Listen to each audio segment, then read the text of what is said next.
Donald Trump, at last, could be in serious trouble this election cycle, even though he only has one confirmed opponent right now, Nikki Haley.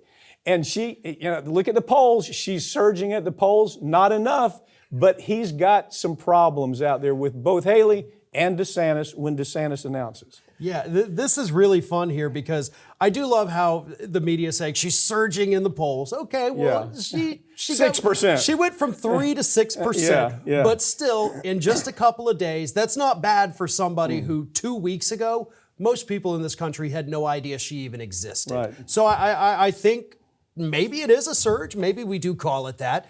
But overall, what we're seeing with the trend in the polling, which is what we have to look at right now, is Trump is not growing. The other folks are, he may not be falling, but when we start to see these other people, when Nikki Haley comes in and suddenly her approval rating is up to 62%, which is pretty dang good for a politician, 3 to 6% on the I'll vote for her, that's movement. That's movement for her in the right direction. Let's just say he holds on to his MAGA base, talking about Trump right now. It's still winnable because it comes down to the Electoral College, as you know.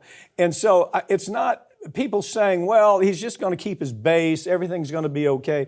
We don't know what independents are going to do this time. I mean, they're really upset about a lot of things that are happening right now. So I think Nikki Haley thrown in, I think she's a good candidate. I mean, she's going to pose, I think at this point, before DeSantis comes in, I really do believe she's going to pose the biggest threat. Well, and I think part of that, too, is the fact that Donald Trump is not taking any shots at her. He could, but also, since he put her in the UN, and he said a couple things like she was a bad governor, okay, whatever.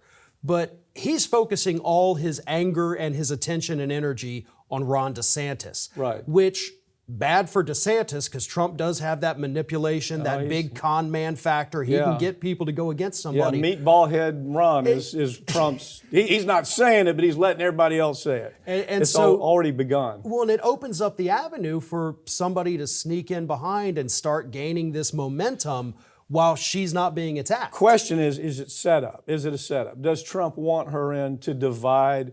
That's the question. It wouldn't surprise me. Let me put it like that.